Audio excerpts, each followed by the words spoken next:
great sages, the saints, and by the inhabitants of Siddhaloka and Charanaloka, Chitraketu, most powerful mystic yogi, wandered about enjoying life for millions of years. Wow. With bodily strength and senses free from deterioration, he traveled within the valleys of Sumeru Mountain, which is the place of perfection for various kinds of mystic power. In those valleys, he enjoyed life with the women of Vidyadhara Loka by chanting the glories of the Supreme Lord Hari, Supreme Lord Hari. Purport. It is to be understood that Maharaja Chitraketu, although surrounded by beautiful women from Vidyadhara Loka, did not forget to glorify the Lord by chanting the holy name of the Lord. It has been proved in many places that one who is not contaminated by any material condition, who is a pure devotee, engaged in chanting the glories of the Lord, should be understood to be perfect. Text 4 and 5.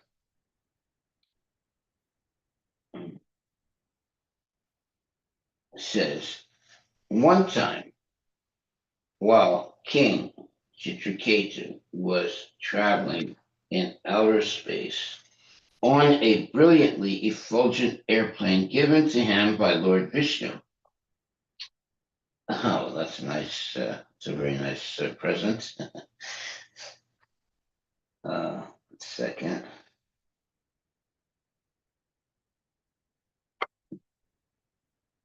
He saw Lord Shiva surrounded by Siddhas and Charanas. Lord Shiva was sitting in an assembly of great saintly persons and embracing Parvati on his lap with his arm. Chitraketu laughed loudly and spoke within the hearing of Parvati. Yeah, he was like making fun of the situation, which is what you would call a sacrilegious type of behavior. Purport. Srila Vishwanatha Chakravarti Thakur says in this connection, Bhaktim Bhutim Harirs Tattva Swa Vichet Shedan Dan Danubhutaya Devya Sapena Vitra Tvam Nitva Tam Swantike Nayat. The purport is that the Supreme Personality of Godhead wanted to bring Chitraketu to Vaikuntha Loka as soon as possible. The Lord's plan was that Chitraketu be cursed by Parvati to become Ridrasura, so that in his next life he could quickly return home back to God. There have been many instances in which a devotee acting as a demon has been brought to the kingdom of God by the mercy of the Lord. For Parvati to be embraced by Lord Shiva was natural in a relationship between husband and wife. This was nothing extraordinary, but Chitraketu to see, nonetheless, Chitraketu laughed loudly to see Lord Shiva in that situation, even though he should not have done so. Yeah, he's making fun of him, making fun of Lord Shiva for dilly-dallying with his wife. Thus, he was eventually cursed, and this curse was the cause of his returning home back to Godhead. Ah, well, that's a good curse. Hmm. So this whole thing is like a Leela. Yeah. Text 6. Chitraketu said, Lord Shiva, the spiritual master of the general populace, is the best of all living entities who have accepted the material bodies. He enunciates the system of religion, enunciates the system of religion. Yet, how wonderful it is that he is embracing his wife, Parvati, in the midst of an assembly of great saintly persons. Well, that is exceptional.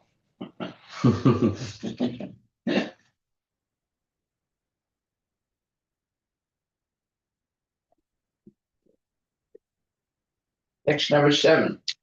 Lord Shiva, whose hair is matted on his head, has certainly undergone great austerities and penances.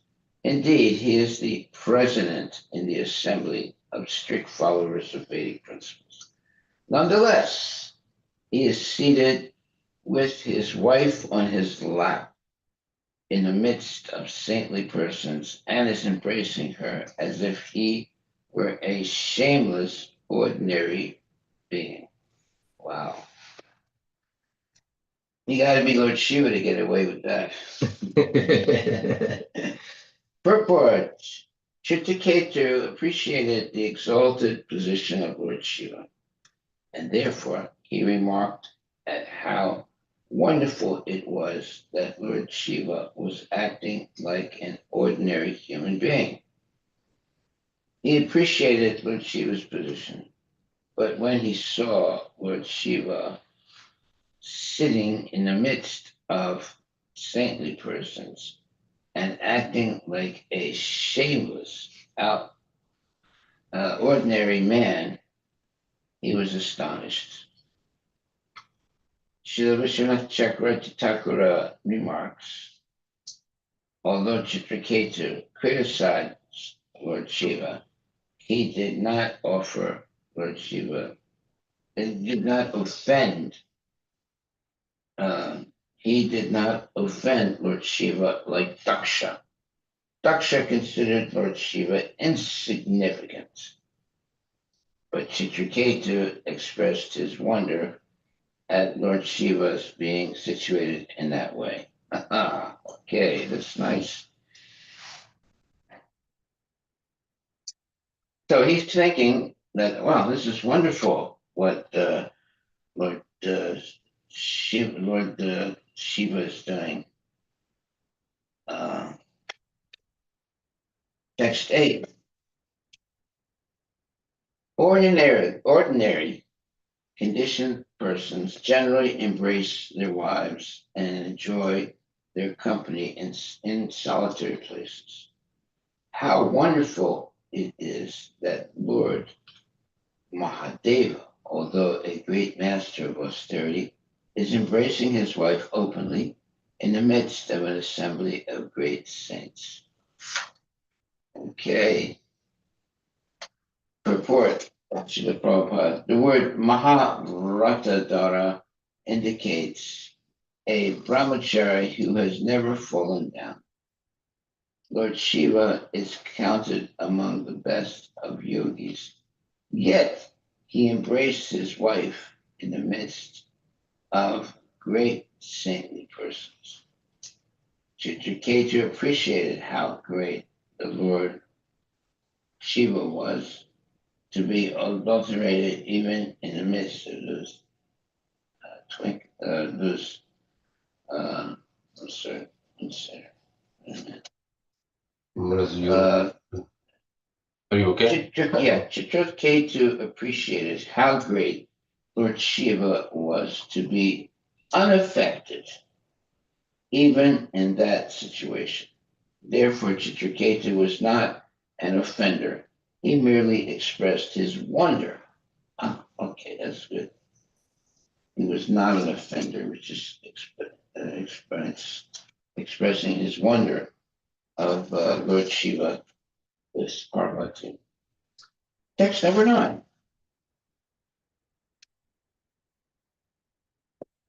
Shiva Sukadeva Goswami continued, my dear king, after hearing Chitraketu's statement, Lord Shiva, the most powerful personality, whose knowledge is fathomless, there's no end to it, simply smiled and remained silent.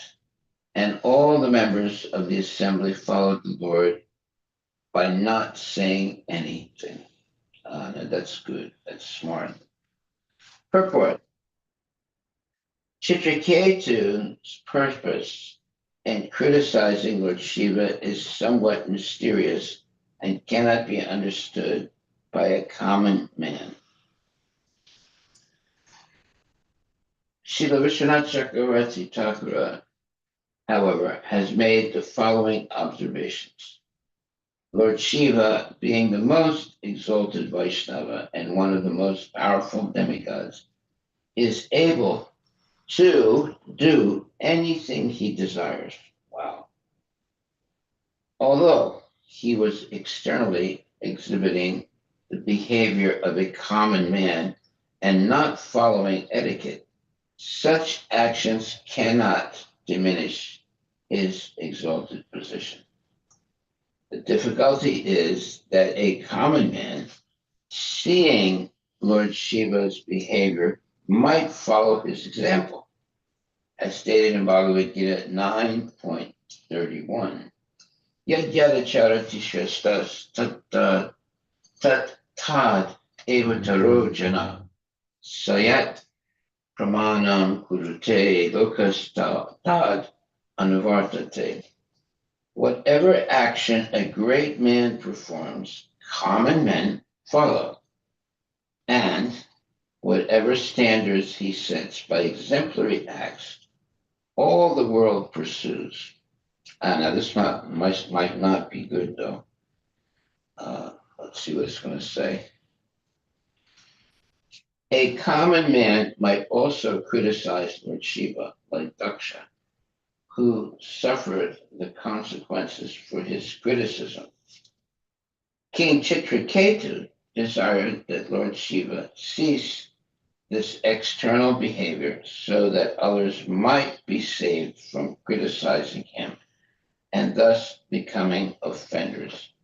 If one thinks that Vishnu, the Supreme Personality of Godhead, is the only perfect personality, whereas the demigods, even such demigods as Lord Shiva, are inclined to improper social affairs, he is an offender. Considering all this, King Chitraketu was somewhat harsh with his behavior with Lord Shiva. So Okay. is this probably why that Nityananda who claimed the other Nityananda? The nonsense guy. Yeah, because he was caught in an illegal act, Yeah. and then I think he justified his behavior saying that this is Lord Shiva's energy, so he's probably used. Well, he might think like that, but he's a really low class person. And see, we can't really compare him to Chitraketu. He's just or Lord Shiva. He's just a low-class man. And, uh, whereas these are very high-class, devotees. Let's see what Prabhupada says here. So it says, considering all this, King Chitraketu was somewhat harsh in his behavior with Lord Shiva. Okay. Lord Shiva, who is always deep in knowledge, could understand Chitraketu's purpose, and therefore he was not at all angry. Rather, he simply smiled and remained silent. The members of the assembly surrounding Lord Shiva could also understand Chitraketu's purpose. Consequently, following the behavior of Lord Shiva, they did not protest. Instead, following their master, they remained silent. Well, that's good. They followed uh, Lord, Lord, Lord Shiva.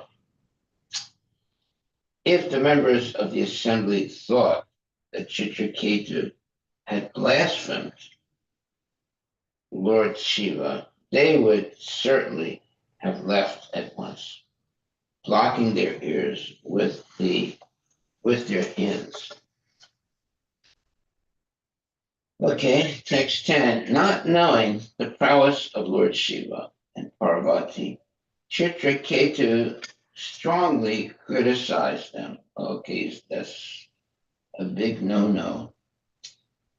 His statements were not at all pleasing, and therefore the goddess Parvati, being very angry, spoke as follows to Chitraketu, who thought himself better than Lord Shiva in controlling the senses. Oh, here we go. This is getting really very interesting. Purport. Although Chitraketu never meant to insult Lord Shiva, he should not have criticized the Lord. There it is. Even though the Lord was transgressing social customs. It is said, Teji yasam na dosaya. Tejiasam na dosaya. One who is very powerful should be understood to be faultless. For example, one should not find faults with the sun, although it evaporates urine from the street. The most powerful cannot be criticized by an ordinary man or even by a great personality. Chitraketu should have known that Lord Shiva, although sitting in that way, was not to be criticized. The difficulty was that Chitraketu, having become a great devotee of Lord Vishnu, Sankarsana, was somewhat proud of having achieved Lord Sankarsana's favor, and therefore thought that he could now criticize anyone, even Lord Shiva. Whoa, that's a very dangerous way to think. This kind of pride in a devotee is never tolerated. A Vaishnava should always remain very humble and meek and offer respect to others. Trinadapi sunichena tarara amanina manadena kirtaniya sadahani. One should chant the holy name of the Lord in a humble state of mind, thinking oneself lower than the straw in the street. One should be more tolerant than a tree. There it is, more tolerant than a tree, devoid of all sense of false prestige and ready to offer all respects to others. In such a state of mind, one can chant the holy name of the Lord constantly. A Vaishnava should not try to minimize anyone else's position. It is better to remain humble and meek and chant the Hare Krishna mantra. That's the main statement. You don't want to be what you would call the the person who chastises an exalted person. There are things that we don't understand, and we can commit an aparad against a genuine devotee by thinking that they are committing some kind of low-class behavior. The word nirjitat man, nirjitat ma be man nine. Manine. Manine, okay, Manine, indicates that Chitraketu thought himself a better controller of the senses than Lord Shiva. There it is. That's the big mistake. Although actually he was not, because of all these considerations, Mother Parvati was somewhat angry at Chitraketu. Text number 11. The goddess Parvati said, alas, has this upstart now received a post from which to punish shameless persons like us? Whoa, she's getting really very angry. Has he been appointed ruler, carrier of the rod of punishment? Is he now the only master of everything? Whoa. She's getting really upset. She is upset, very upset.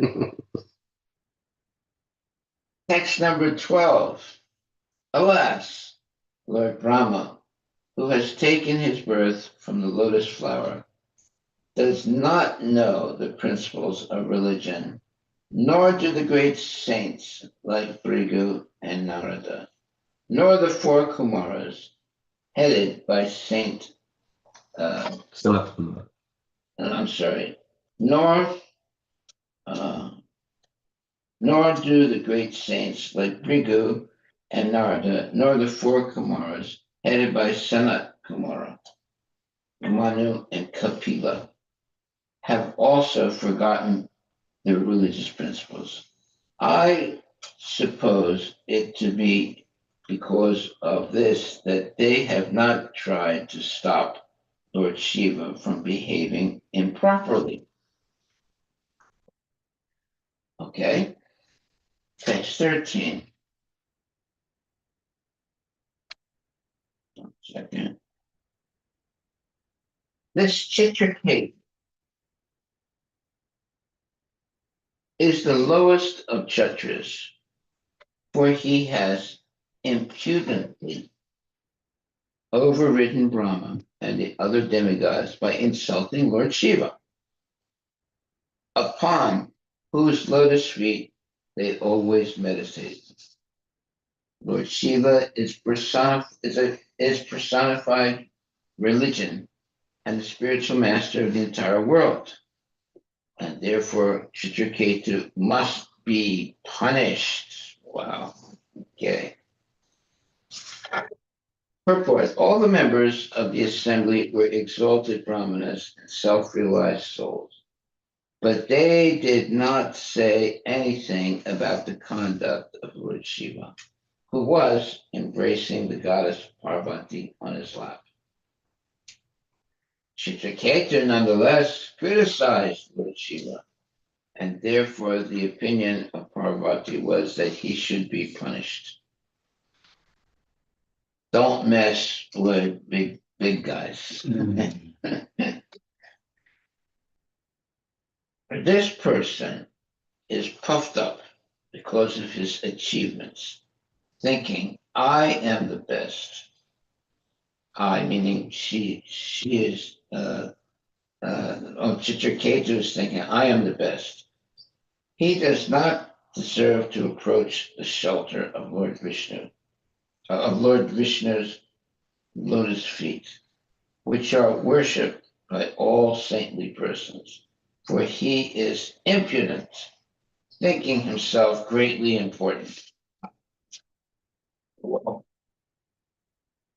I think the best policy is to always remain humble and meek and not get involved in situations like this. Okay. If a devotee thinks that he is very much advanced in devotional service, he is considered puffed up and unfit to sit beneath the shelter of the Lord's lotus feet. Again, this instruction by Lord Chaitanya is applicable. Chinadapi sunichena tararapi sristana amanina mananetena kirtanya sadahari. One should chant the holy name of the Lord in a humble state of mind, thinking oneself lower than a straw in the street. One should be more tolerant than a tree, devoid of all sense of false prestige and ready to offer all respect to others. In such a state of mind, one can chant the holy name of the Lord constantly. Unless one is humble and meek, one cannot qualify to sit at the lotus feet of the Lord. Okay, so we should not criticize exalted personalities, even if it looks like they're committing something that is not bona fide. Text 15. O impudent one, my dear son, now take birth in a low, sinful family of demons, so that you will not commit such an offense again toward exalted saintly persons in this world. One should be very careful not to commit offenses at the lotus feet of Vaishnavas, of whom Lord Shiva is the best. While instructing Srila Rupa Goswami, Sri Chaitanya Mahaprabhu described an offense at the lotus feet of a Vaishnava as Hati Mata, a mad elephant. When a mad elephant enters a nice garden, it spoils the entire garden. Similarly, if one becomes like a mad elephant and commits offenses at the lotus feet of a Vaishnava, his entire spiritual career is halted. Wow. One should therefore be very careful not to commit offenses at the lotus feet of a Vaishnava. Mother Parvati was justified in punishing Chitraketu, for Chitraketu impudently criticized the Supreme Father, Mahadeva, who is the father of the living entities. Who is the father of the living entities conditioned within the material world. The goddess Durga is called Mother, and Lord Shiva is called Father. A pure Vaishnava should be very careful to engage in a specific duty without criticizing others. This is the safest position. Okay, now that is very good, let's say, information Prabhupada is giving here.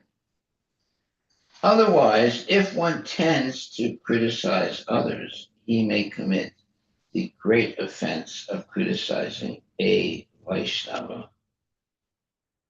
Because Chitraketu was undoubtedly a Vaishnava, he might have been surprised that Parvati had cursed him. Therefore, the goddess Parvati addressed him as Putra, or son. Everyone is the son of Mother Durga, but she is not an ordinary mother. As soon as there is a small discrepancy in a demon's behavior, Mother Durga immediately punishes the demon so that he may come to his senses. This is explained by Lord Krishna in Bhagavad Gita 7:14. Daivihi esa gunamayi, mama maya durataya, mam evaye pupadante maya mitam tarantate. This divine energy of mind, consisting of the three modes of material nature, is difficult to overcome. But those who have surrendered unto me can easily cross beyond it. To surrender to Krishna means to surrender to his devotees also. For no one can be a proper servant of Krishna unless he is a proper servant of a devotee.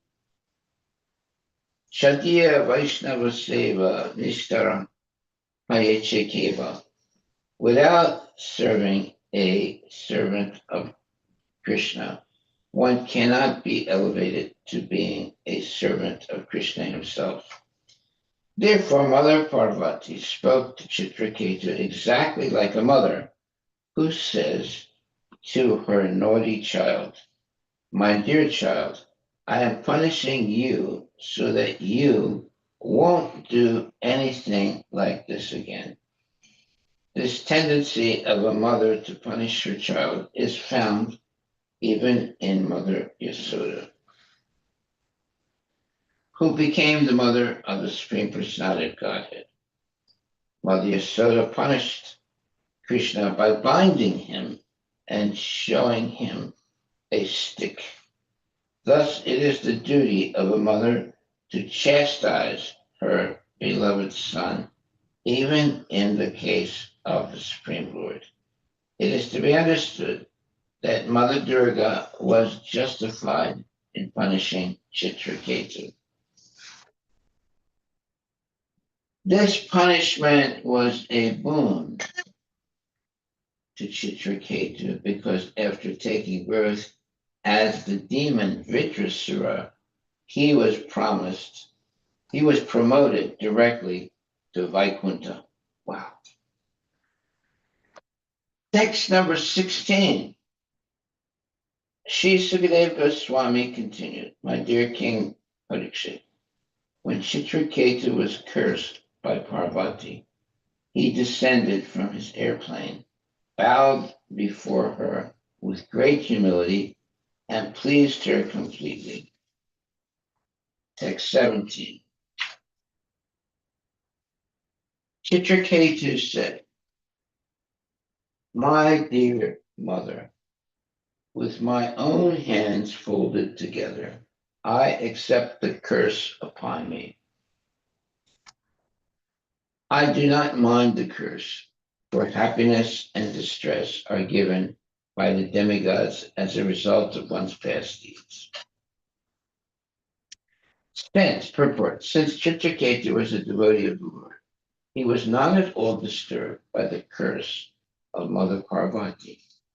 He knew very well that one suffers or enjoys the results of one's past deeds as ordained by Daiva Netra, superior authority, or the agents of the Supreme Personality of Godhead. He knew that he had not committed any offense at the lotus feet of Lord Shiva or the goddess Parvati. Yet he had been punished, and this means that the punishment had been ordained. Okay, so that's a spiritual, let's say, punishment. Thus, the king did not mind it. A devotee is naturally so humble and meek that he accepts any condition of life as a blessing from the Lord. Tat te nukampam sasamikshamana. Bhagavatam 10:14-8. A devotee always accepts punishment from anyone as the mercy of the Lord. If one lives in this conception of life, he sees whatever reverses occur to be due to his past misdeeds, and therefore he never accuses anyone. On the contrary, he becomes increasingly attached to the Supreme Personality of Godhead because of his being purified by his suffering. Suffering, therefore, is also a process of purification. A very powerful statement. Suffering, therefore, is also a process of purification. Srila Vishwanath Chakravarti Thakur says in this connection that one who has developed Krishna consciousness and who exists in love with Krishna is no longer subject to suffering and happiness under the laws of karma. Indeed, he is beyond karma. The Brahma Samhita says, Karmani nirdahati kintu chabhakti bhajam. A devotee is free from the reactions of his karma because he has taken to devotional service. This same principle is confirmed in Bhagavad Gita 14:26, Sadhanam samatitya brahmabhuyaya kalpate. One who is engaged in devotional service has already been freed from the reactions of his material karma. And thus, he immediately becomes Brahmabhuta, or transcendental. This is also expressed in Srimad Bhagavatam 1.2.21. Kishante Shasya Karmani. Before attaining the stage of love, one becomes free from all the results of karma. Before attaining the stage of love, one becomes free from all the results of karma. Text number, I'm not finished here. Okay. The Lord is very kind and affectionate toward his devotees, and therefore a devotee in any condition is not subjected to the results of karma. Very good statement. A devotee never aspires for the heavenly planets. The heavenly planets, liberation and hell, are non-different for a devotee, for he does not discriminate between different positions in the material world. A devotee is always eager to return on back to Godhead and remain there as the Lord's associate. This ambition becomes increasingly fervent in his heart, and therefore he does not take care about material changes in his life. Srila Vishwanath Chakravarti Thakur comments that Maharaj Chitraketu, being cursed by Parvati, should be considered the mercy of the Lord. The Lord wanted Chitraketu to return to Godhead as soon as possible, and therefore he terminated all the reactions of his past deeds. Acting through the heart of Parvati, the Lord, who is situated in everyone's heart, cursed Chitraketu in order to end all his material reactions. Thus, Chitraketu became Vritrasura in his next life and returned home back to Godhead. Text number 18. deluded by ignorance, the living entity wanders in the forest of this material world, enjoying the happiness and distress resulting from his past deeds, everywhere and at all times. Therefore, my dear mother, neither you nor I am to be blamed for this incident. Purport. As confirmed in Bhagavad Gita 3.27, Prakrite Kriyamanani Gunai Karmani Sarvasa Ahankara Vimudatma Kartaham Iti Manyate. The bewildered soul, under the influence of the three modes of material nature, thinks himself the doer of actions that are in actuality carried out by nature. Actually, a conditioned soul is completely under the control of material nature, wandering here and there, always and everywhere. He is subjected to the results of his past deeds. This is carried out by the laws of nature, but one foolishly thinks himself the doer, which in fact he is not.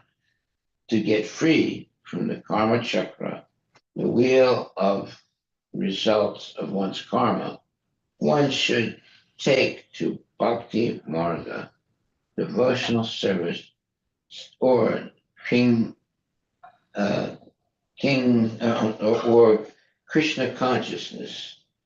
That is the only remedy. Sarva dharma parityajya mam ekam saranam vraja. Text 19. In this material world, neither the living entity himself nor others, friends and enemies, are the cause of material happiness and distress. But because of gross ignorance, the living entity thinks that he and others are the cause. Purport. In this verse, word ajna is very significant. In the material world, all living entities are ajna, ignorant, in different degrees. This ignorance continues very strongly in the mode of ignorance presented by material nature. One must therefore promote himself to the stage of goodness through his character and behavior, and then gradually come to the transcendental platform or a hope saja platform in which he releases his best, in which he realizes both his position and the position of others. Everything is done under the superintendence of the Supreme Personality of God. The process by which the results of an action are ordained, is called nityatam, always working. Text 20. This material world resembles the waves of a constantly flowing river. Therefore, what is a curse and what is a favor? What are the heavenly planets and what are the hellish planets? What is actually happiness and what is actually distress? Because the waves flow constantly, none of them has an eternal effect. Yeah, everything is transient in the material world. Translation of, this, purport by Srila Prabhupada. Srila Bhakti Vinod Thakura sings, Miche Mayaravase Yacha Bese Kacha Habudubu Bar By Dubu By. My dear living entities, within this material world, why are you being carried away by the waves of the modes of material nature. Jiva Krishna Dasa E Visvasa Karlita Ar Dukkha Nai. If the living entity tries to understand that he is an eternal servant of Krishna, there will no longer be misery for him. Krishna wants us to give up all other engagements and surrender unto him. If we do so, where will the cause and effect of this material world be? There is nothing like cause and effect for the surrendered soul. Srila Vishwanath Chakravarti Thakura says in this regard that being put into this material world is like being thrown into a mine of salt.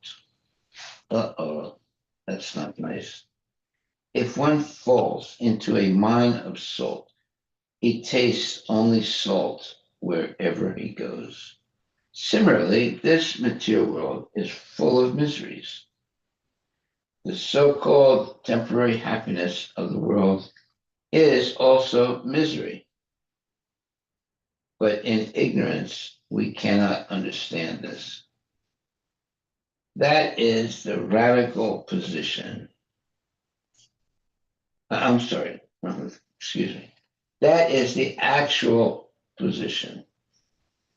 When one comes to his senses, when he becomes Krishna conscious, he is no longer concerned with the various conditions of this material world.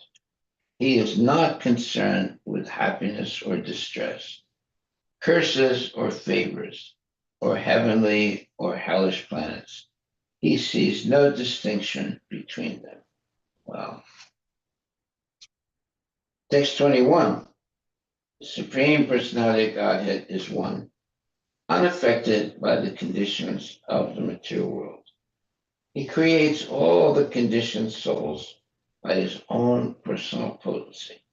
Because of being contaminated by the material energy, the living entity is put into ignorance and thus into different conditions of bondage. Sometimes by sometimes by knowledge, the living entity is given liberation. In Sattva Guna and Rajaguna, he is subjected to happiness and distress. Purport by Srila Prabhupada.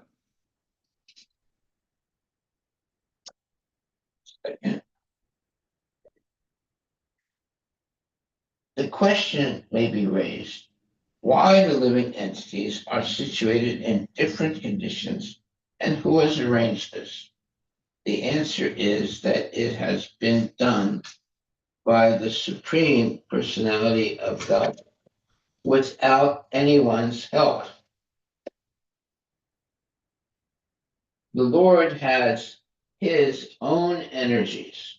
Parasya Shakti Vividaiva Shriyate. And one of them, namely the external energy, creates the material world and the varieties of happiness and distress for the conditioned souls under the supervision of the Lord. The material world consists of three modes of material nature: Sattva Guna, Rajaguna, and Tamaguna. By Sattva Guna, the Lord maintains the material world. By Rajaguna, he creates it. And by Tamaguna, he annihilates it. After the varieties of living entities are created, they are subject to happiness and distress according to their association. When they are in Sattva Guna, the mode of goodness, they feel happiness. When in Raja Guna, they are distressed. And when in Tamaguna, they have no sense of what to do or what is right and wrong. Okay, thank you, Bill. Hare Krishna. Okay, text 22. The Supreme Personality of Godhead is equally disposed toward all living entities. Therefore, no one is very dear to him, and no one is a great enemy for him. No one is his friend, and no one is his relative. Being unattached to the material world, he has no affection for so-called happiness or hatred for so-called distress. The two terms, happiness and distress, are relative, meaning they're not eternal. Since the Lord is always happy, for him, there is no question of distress. Wonderful statement. Wonderful statement. And now we'll finish with the last verse 23. Although the Supreme Lord is unattached to our happiness and distress, according to karma, and although no one is his enemy or favorite, he creates pious and impious activities through the agency of his material potency.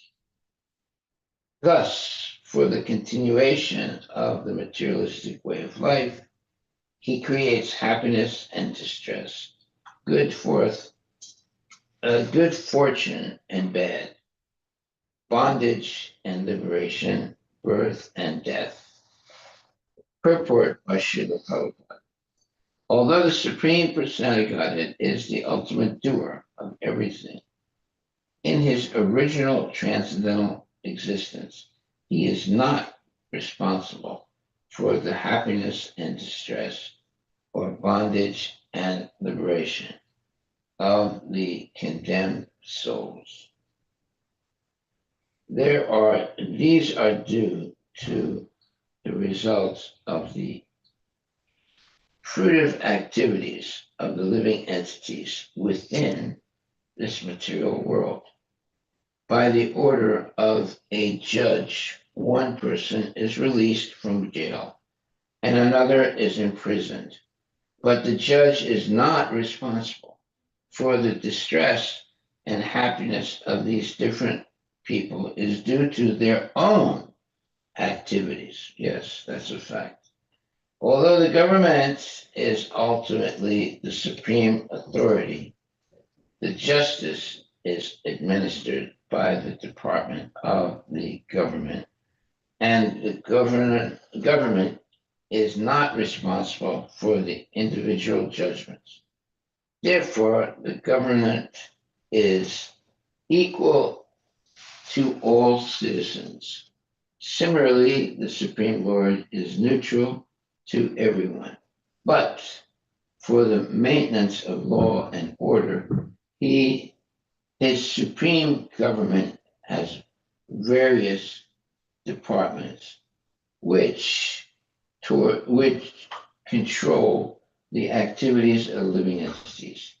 Another example given in this regard is that lilies open or close because of the sunshine, and thus the bumblebee bees enjoy or suffer. But the sunshine has not the but the sunshine has the sun globe on it. But the sunshine and the sun globe are not responsible for the happiness and distress of the bumblebees. Okay, that is our last takeaway. So, in other words, the Supreme Lord is neutral to everyone, but for the maintenance of law and order, his supreme government has various departments which control the activities of the living entities. Another example given in this regard is that lilies open or close because of the sunshine, and thus the bumblebees enjoy or suffer. But the sunshine and the sun globe are not responsible for the happiness and distress of the bumblebees. That is a very nice statement by Prabhupada. Okay, I think we'll stop right there. Are there any questions, my dear devotee? Any questions?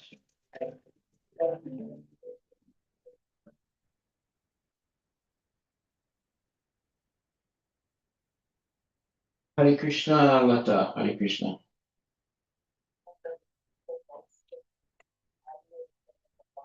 Thank you.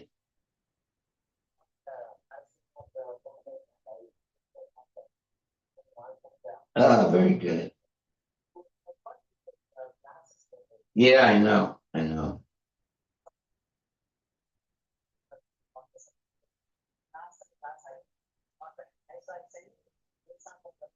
Okay, very good. Very good.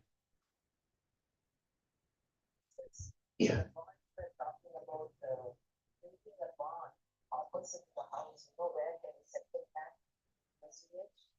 Yeah.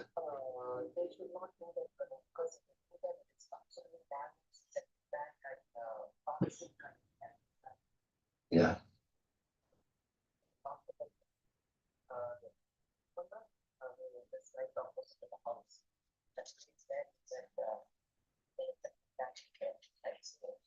Yeah.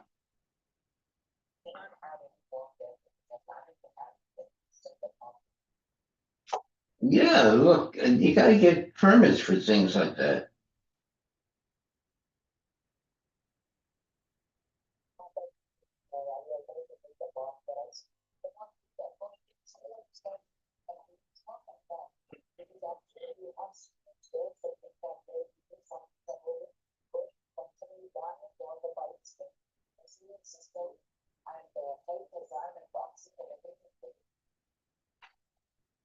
Okay, well, why can't you build something elsewhere?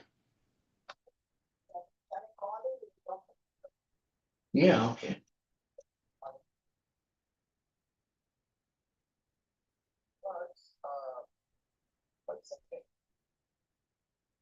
You see, they don't realize, look, I'm the one that's responsible. They can't make decisions like that without talking.